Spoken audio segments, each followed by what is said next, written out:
నిజం నిప్పు లాంటిది ఇవాళ కాబట్టి ఇప్పటికైనా బయటకు వస్తుంది. లడ్డూకి పంగనామం పెట్టి యానిమేషన్ చేసి వేస్తున్నారు చూడండి మీరు. అంటే భగవంతుడు చెబుతున్నట్టు మా మీద ఎంత దిగజారిపోయావా, ఇటు చేయొచ్చా? వెంకటేశ్వర స్వామి లడ్డు, ఆ లడ్డూకు నామం పెట్టారు, యానిమేట్ చేశారు.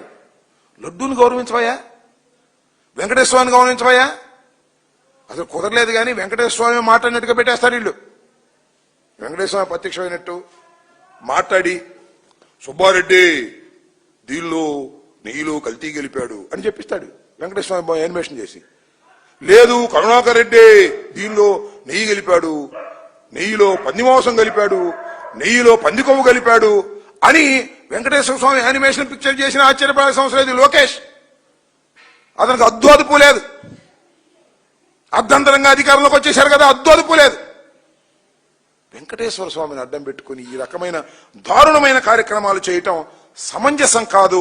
అర్థం చేసుకోమని కూడా ఈ సందర్భంగా మనవి చేస్తున్నా.